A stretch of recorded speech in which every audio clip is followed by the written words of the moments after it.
Okay. Yes, I did. It is due by 8 a.m. the next day.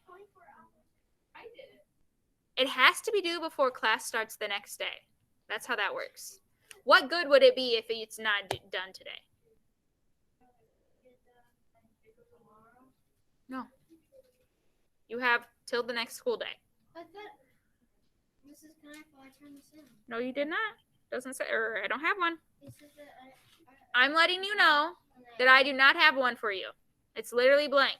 It's not what we're talking about right now. So, anyways, you should be on the prepared to read page, and this genre is a little bit different than the other stories we have read in module 4. So this is historical fiction, okay? Keyword historical, other keyword fiction. So historical fiction is a story that is set in a real time and place in the past, but is fiction. So does someone in their own words want to describe to me what that means? In their own words, Dylan? it means like it could have happened just that it didn't.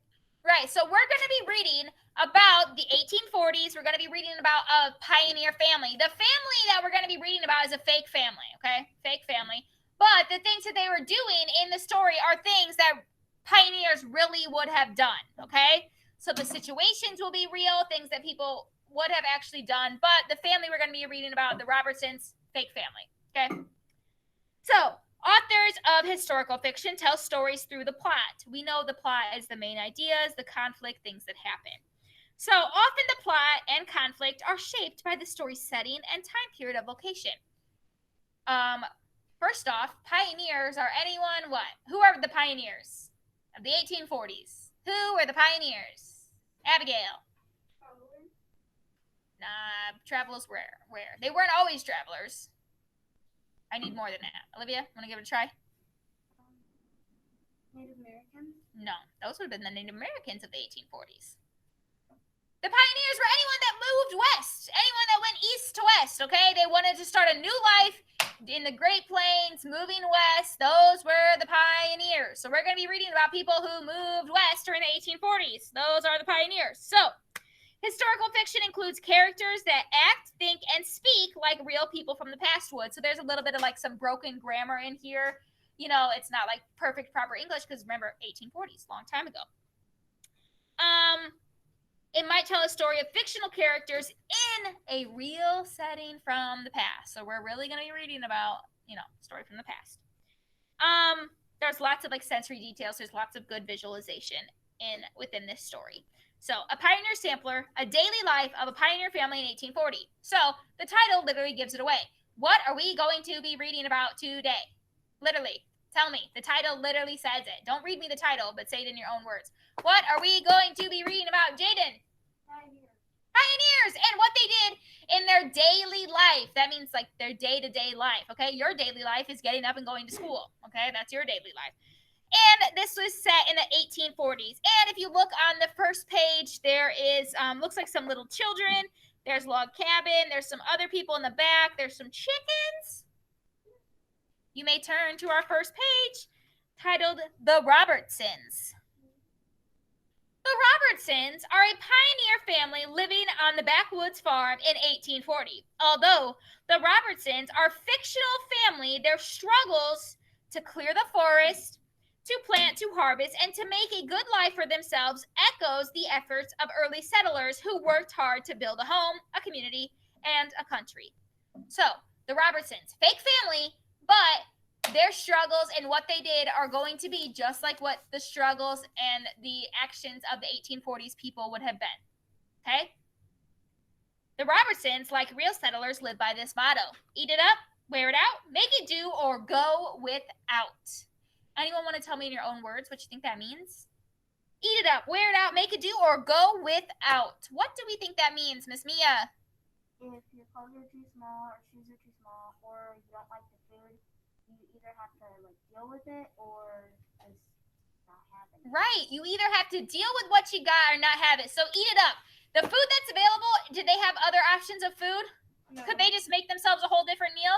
No, food was scarce. They didn't have McDonald's, so you eat what's there. wear it out, meaning your clothes, you wear them till they don't fit anymore, or your shoes, you wear them until, there's holes in them, or you use tools until there's holes in them. Make do, make it do, meaning, hey, if this is the only shirt I have, I'm going to wear it until I can't wear it anymore, or go without, meaning you do what you can and work with what you have, otherwise you don't have it. The Robertson children learned early that many hands make light work, and that it's best to make hay while the sun shines. But life isn't all chores and making do. Maple syrup frolics and harvest suppers, husking bees and barn dances. The birth of lambs and the search of honey trees brighten the days as the seasons pass from winter to spring and summer to fall. And at the bottom, you can see the names of this lovely Robertson family, who are a fictional family, remember? We have Willie, Granny, Sarah, Ma Robertson, Pa Robertson, George, Megan, Tommy, and Lizzie. And lots of times in Pioneers Days, there were multi-generational families. Miss Kneifel, what does that mean? Multi-generational families means that, like, the grandma and the grandparents might live with the parents and the kids. Like, there's more than one generation in a household. So what do you think many hands makes light work mean? What does that mean? Many hands makes light work. Many hands makes light work. Abrielle? Right, many hands gets the work done faster. For instance, if Mrs. Kneifel needed to carry 56 textbooks to my classroom from Mrs. City's classroom, and I had to do it by myself, it'd probably take me about 10 trips. You can only carry so many textbooks. But if I carry the textbooks, Mia, Blake, Olivia, and Connor carry the textbooks, it'll probably only take us each 2 trips. So having more hands to help out makes the work easier, or, it's more spread out. It's less work for everyone to do. So that's what many hands makes like work means. And what do you think make hay while the sun shines mean? This is a figure of speech. It does not necessarily actually mean hay. Okay? What does make hay while the sun shines? What do you think that means, Blake? Right, that's a good way to put it. It means get the work done when the conditions are good. Meaning, hey, if you got time to do it, let's do it right now. Because if you put it off, conditions may not be good as later. You may have run into something else later. It just means, if you see it needs done, let's just do it now. Was it all work all the time for the Robertson family? Yes or no? No, it literally says they still had time for other things, which is good because there's clearly a lot of children. All right. So on this page, there was a narrator. Okay, a narrator was the point of view on 286 and 287, and the narrator is someone who the narrator is telling us about the story. But now on the next page, harvesting the crops, it is flipping to the narrator is someone in the story. Okay, so harvesting the crops. Everyone should be on harvesting the crops page 288 and 289. Harvesting the crops. Stand up properly, Meg said. You can't carry water all hunched over like that. Willie wriggled his shoulders to make the yoke sit more comfortably, then straightened up. The weight of the buckets made the wood bite into the back of his neck. It hurts, he complained. Stop fidgeting. Meg moved the yoke slightly and the pressure eased. You'll be fine. It's a lot easier than lugging the bucket by hand, and you won't lose nearly as much water. Off you go. The men will be dying of thirst. There's a picture, if you look at the top, that is Mr. Willie, and the yoke is that wooden thing that has the little ropes that carry the bucket. So a yoke is something that balances 2 sides. Also, oxen are normally yoked, especially, well, not maybe today, but back in the day, oxen were yoked together. It's the same form, like wooden thing, and then it had little harnesses around them so they'd be stuck together. Yes? So, if you think about it from the Celestial Railroad book, it's kind of like the same thing if you looked at one of the pictures. Yeah, this is a very common thing that people used to use to help them carry water. Fun fact, water is really heavy. I don't know if you know that. It's hard to carry water buckets, so having the yoke just made things a little bit lighter. Right in. Fun fact, the way that big ships sail, because water is heavy. Yes. As long as the boat is heavier than the water itself, then it still float. Fun fact, thank you. Carrying water out to the hayfield had always been Meg and George's job, but this year, Pa wanted George's help with the harvesting, and Ma had decided that Willie and Sarah were big enough to carry water. Stupid buckets, Willie grumbled to himself as he trudged off. I want to do real work like George. That reminded him of George sitting at the grindstone last evening, making me turn the handle while he sharpened the sickle. That's thinks well, he sharpened the sickle. Thinks he's so important just because Pa's letting him help cut the hay this year. So, fun fact, as if you go back to the page before, you can see like the ages of the children are clearly different, like they're not all the same age. So, clearly the oldest children are George and Meg, and then it's Willie and Sarah, then Lizzie, which we don't even hear about Lizzie or Tommy. They're just there for fun.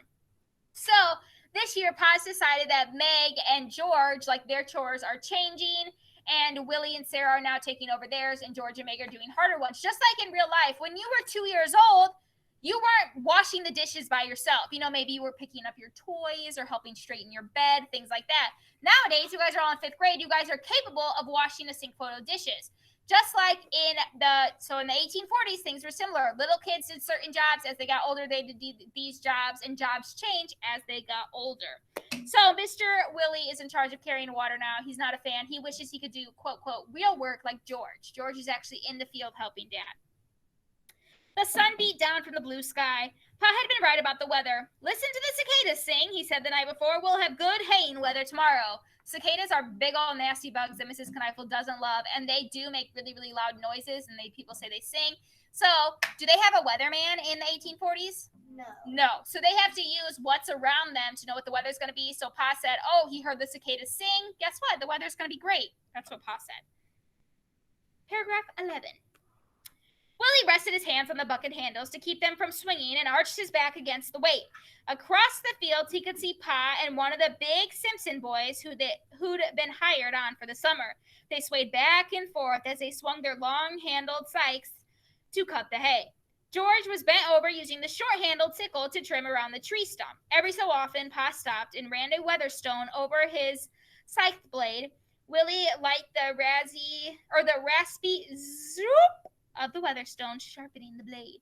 So the one that Dad is using has like it's like the Grim Reaper kind of thing. It has the long blade with the long stick, and that has a handle, and then you cut the field like this. And then the sickle, it's just a shorter one. It's for like smaller areas, and that's what George is using to cut the hay. The stubble of the grass pricked Willie's bare feet as he crossed the field. The soles of his feet were toughened from months of running barefoot, but with the buckets dragging him down, the stubble felt sharp. And he was anxious about tripping over an upthrust stone and spilling the water, or worse still, stepping on a snake. With luck, the snakes would all be gone. Just yesterday, he and George had been out with sticks, beating the field to scare away snakes and families of skunks and rabbits. Last thing I want, Pa had said, is animals exploding out of the grass in front of me when I'm slinging my scythe. Like to cut a foot off. Ah, here he is. Pa straightened and stretched. Time for a rest, boys.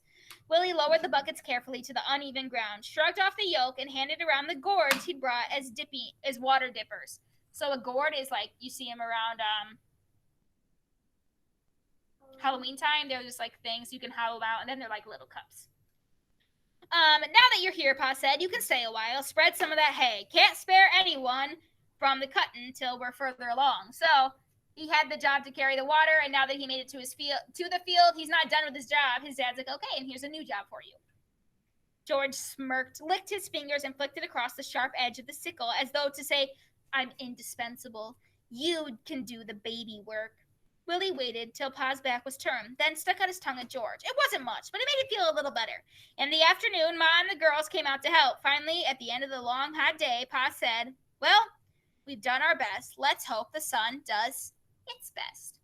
So, was anyone immune from helping in the fields? No, by the end of the day, Ma, the girls were there, Willie was there, George was there, Pa was there, someone they hired. Literally everyone was in the fields by the end of the day. And at the very end of the day, Pa said, okay, we've done our best. Let's hope the sun does its best. What does that mean? I'm going to interpret that for me, Ethan.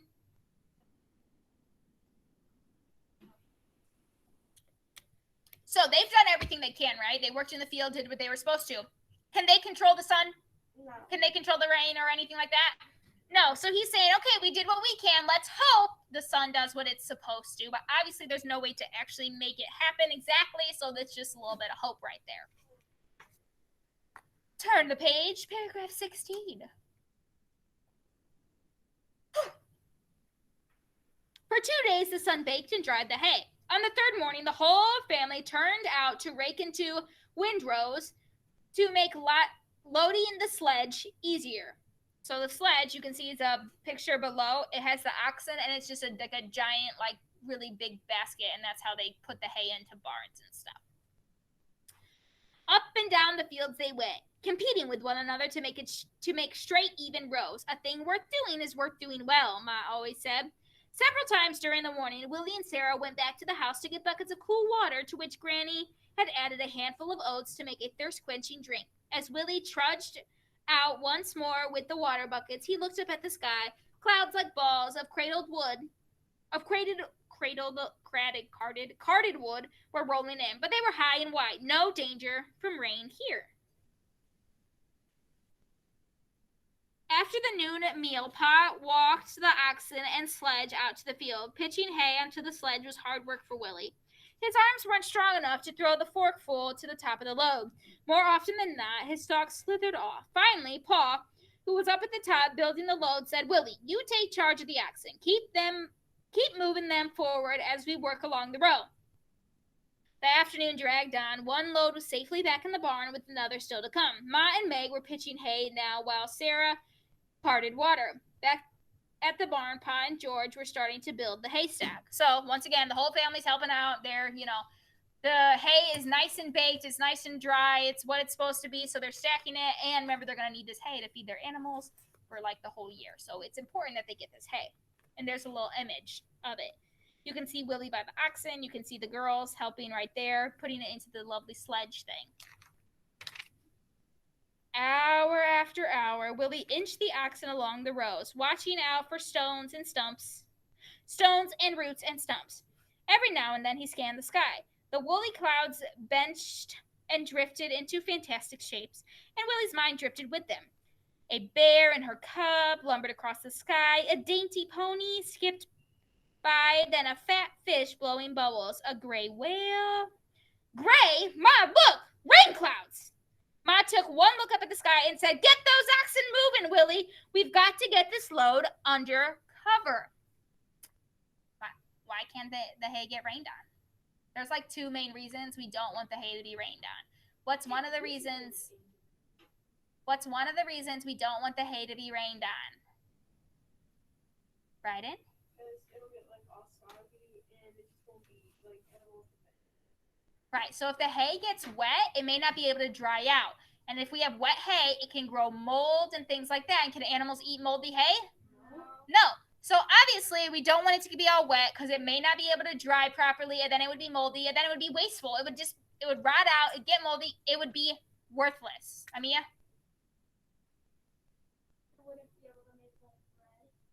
So the hay isn't what we make bread out of. That would be wheat, which we haven't really gotten to the wheat thing yet. But right now, we're just talking about hay. Olivia? If they don't feed the animals, then the animals won't be able to work. And if the animals can't work, then there might be consequences. So the oxen won't be able to pull things. Well, yeah. That's like if they don't. Okay, so if the hay goes bad, then all of that stuff would happen. I was just thinking the other reason we don't really want the hay to get wet is because wet hay would be really heavy, and it would also be really hard to move. Yeah, see, cause and effect. So, hay gets wet. Effect, no food for animals. Or effect, too hard to move. Effect, all this time wasted. So there's a tons of things that could happen if it gets wet. So Mr. Willie was just like looking up at the sky, daydreaming. Oh, look at the pretty fluffy clouds. But then he sees a gray cloud, and instantly he's like, oh, snap! Rain. Oh no, you gotta do some rocks. And now the mom is like, let's go, move the oxen. Remember, can oxen like jog like a horse? No. So even an oxen moving fast isn't going to be that fast. Hey up, Willie shouted, and the oxen started a steady float. Low clouds scuttered in, darker with each second. Ma and Meg frantically raked windrows into small haycocks. In piles, at least the bottommost stalks would stay dry. Willie concentrated on the sledge. Gee, Buck, gee, Bright, he shouted to steer the oxen around roots and stumps. As the sky grew darker, he prodded the animals with the goad. Move, move, he urged them. The oxen blew through their nostrils and floated steadily ahead. Never such a stubborn beast as an ox, his father would always say. So once again, the oxen are like, yeah, like they don't understand the urgency that Willie and his family are feeling. But Ma and Meg are at least they're thinking, okay, if we put these into like big piles, the hay in big piles, then at least the stuff on the outside will get wet, but the stuff on the inside will be dry. So everyone's just doing what they can because we don't want things to get wet. Willie could see Pa and George beside the barn. They swung their arms in rhythm, oblivious to everything but the orderly laying of the haystacks. Then he felt a drop of water. Pa! He screeched. Rain! Rain! The sudden noise started Bright off. By the way, Bright and Buck, those are the names of the oxen. Started Bright off at the trot, with his partner snorting beside him. Pa and George wrenched open the big barn doors, and just as the clouds burst, the sledge skidded under cover. Good work, Willie, Pa said, as they all crowded into the barn. You saved the load. You got a real farmer's eye for weather.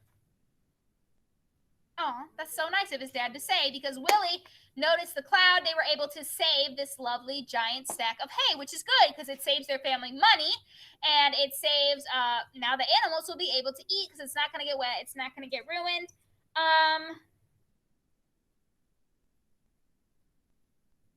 So the whole family was working together to work on the harvest. So do we think the harvest is an important thing or a non-important thing? Important. Super important. Literally the whole family is helping. So we know that it is an important thing.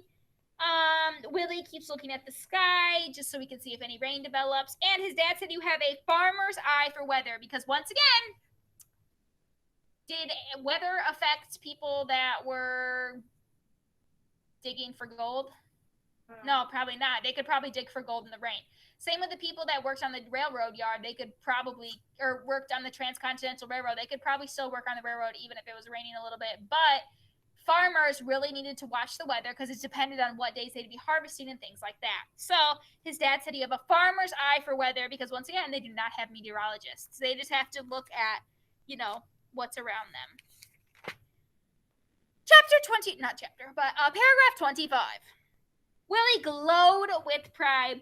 For the next few days as he worked, he pictured over and over his mad dash for the barn until it grew into a story of heroic proportions. When Uncle Jacob Burkholder came over to show Pa how to thatch a waterproof roof for his haystack, Willie regaled him with the whole tale. So remember, Willie's a little kid, and he did this cool thing, which is totally cool. Like, you saved the hay, go you. But, I mean, for days, he's just been thinking, oh, I was such a hero. I saved it. And now his uncle's over, and he's regaling him or entertaining him with this huge story about how he saved it. Well, now, that's quite a feat, moving cattle beasts along like that. Mind you, nothing like a drop of rain to get a man moving, Uncle Jacob laughed as he wove the last of the straw into the roof. Now, I remember when I was a young'un, no older than you, we saw a dilly of a storm heading up. My brother and I were running around fastening shutters and bolting doors when we heard a tarnation big racket headed over our way. Up our lane came a farm rig, horses running like Jewel, all wide-eyed and foaming at the mouth, wagon bouncing along like a pea on a hot skillet. Run away, my brother shouted. Then we hear the driver screaming, open the doors, open the doors. We jumped pretty smart, I can tell ya, swung open those big barn doors, and he drove the whole rig in just seconds before a great crack of thunder. And did those clouds pour. I looks in the wagon and see 300 weight of flour in linen sack. A few drops of rain, and the whole lot would have caked solid. That man never was any good at reading the weather, Uncle Jacob ended scornfully. Well, there's a thatched roof for you. No fear of rain getting through that. So that whole paragraph 26 was just Uncle Jacob talking about a time that he helped save something from weather too. In this case, it was flour. Flour, even in today's world, if you get flour wet, like call it a day, it's like ruined. It's not like it's ever going to dry back out into regular flour. So this guy that was no good at reading the weather had 300 pounds of flour that would have been ruined if he would have been out in the rain. So that was just, Uncle Jacob telling Willie how he had a similar experience. Ma had been busy too. While she was listening to Uncle Jacob's story, she bound a handful of hay into the shape of a rooster. Here, Willie, she said, scoot up and stick that to the top. It'll dress up the stack for us. Good idea, Uncle Jacob beamed. Now I'll show you how to rig it up as a weather vane so you'll be warned the next time a storm blows up. So, obviously when we read Uncle Jacob's part, we heard a little bit more like non-traditional grammar or English, like he said, young in no older in, like, it's just a little bit of improper English, which is totally fine because this was during the 1840s, remember? All right, now we are going to move on to harvesting. The hot days of summer brought hard work for the whole family. The Robertsons had 2 hayfields. One they had cleared themselves. The other was a beaver meadow. Long before the Robertsons arrived on the land, beavers had dammed the river and flooded several acres. The trees died, the water dried up, and the grass grew. Early settlers were delighted to find beaver meadows on their farms because that provided instant food for oxen and cows. Everyone take a look at that picture. What does it look like the women are doing there? Those are women working. What does it look like they're doing? Olivia said gathering the hay, and then what does it look like they're doing? So they're picking it up, but then in the back you can kind of see other things. Landon? It is not a home. I disagree. Ethan? Yeah, that's kind of what they're doing. So they're gathering the wheat or whatever other grain is like in this picture. They're making bundles of it in stalks, and then they're leaning the bundles together to stand up. So they have their one bundle, and then they're putting all the bundles together because it's going to be a lot easier to pick up if all the things are in the same place, right? If I have a stack of papers that I only have to pick up, in one spot, that'd be good. If I have a paper all around the room, that would take more time. The hay would feed the animals through the winter, but the people needed wheat. In fact, the wheat harvested one year had to last until the next. By the first week of August, the wheat was ready to be cut. The men were out in the fields, and there Sykes again and Willie and Sarah were running back and forth with water. As the men cut the wheat, Mrs. Robertson and Meg followed behind, tying the stalks of grain into bundles called sheaves. 10 sheaves propped against one another formed a stook. Wheat was a precious crop, and the family worked long into the night to get it safely under cover. Mr. Robertson and the hired help packed it carefully into mows, storage lofts, in the barn to keep it safe and dry until they had time to thresh it. And remember, thresh it is when you would get the actual seed or the actual important part off the wheat, was when you bang it and you hit it and you separate the part you need from the part that's not edible. Okay. Harvesting wasn't all hard work. Sometimes neighbors helped one another, bringing in the crops. This harvesting bee often finished with a party. The men set up long tables in the field, and the women brought out food for a harvest supper. To amuse the children, Mr. Bunkholder built a maze out of sheaves of grain. So you can just imagine in your brain, once again, whole family helping, doing whatever they have to do, but they are able to finish. So, once again, is the harvest important or not important to families?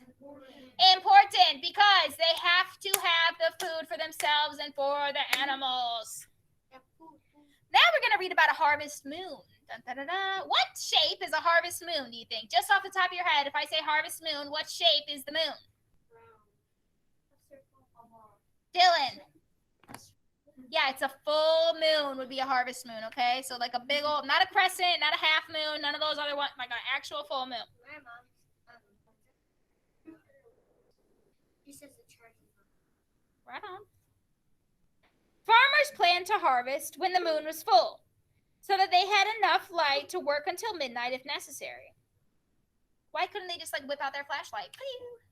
because they were invented. Yeah, it was 1840. There's no electricity, no flashlights. I mean, they probably had candles, but I don't think we should carry a candle into a field of hay because if it drops, fire. So, if they wanted to work into the night, they needed the light of the moon. And obviously, a full harvest moon is going to give off way more light than a tiny little crescent moon. There goes the Jimmy. In September, the full moon seems to linger in the sky for several nights in a row. This happens because moonrise comes only 20 minutes later each night, instead of the usual 50 minutes. No wonder the September full moon was the harvest moon. Full moons are useful all year round. Many farmers believe that crops planted at certain phases of the moon would grow better. To escape the heat of the day, farmers often did their planting and hoeing in the cool of the night by the light of the moon. In winter, travelers planned long journeys for times when the full moon would give them extra light to get home through the dark forest. So, the full moon was great because people could work into the night by the light, or also because you could travel by it. So, the full moon was particularly important to farmers because it gave them light to work really late.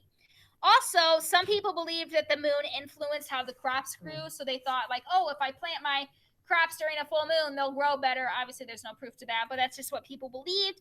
A full moon also allowed the workers to maybe work in the evening when it was cooler rather than, at noon when it's going to be 100 degrees. So there's all those different reasons. Also, based on what we have read, what can we infer about the lives of farmers during harvest time? What would their farmers' lives like during harvest time? Mark? Well, number one, I'm not going to answer that. I just want to tell you something. I bet you they came up with they'll grow better in the full moon because they wanted an excuse if they didn't grow good. Maybe. People definitely came up with all types of different wives' tales and things of that nature. So, based off of what we read, what can we infer about the lives of farmers during harvest time? It's harvest time. What is this lovely farmer's life like? Someone tell me. What are their lovely lives like? Someone I haven't talked to. What's a farmer's life like? Landon Rivas?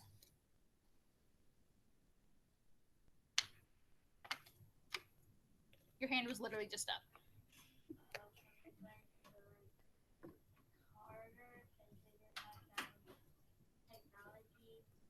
But we're talking, this has nothing to do with technology or light or anything like that. It's harvest time. What is a farmer's life like? Dylan. It's like this has to get done. Right. Olivia, you want to add to that? Yeah.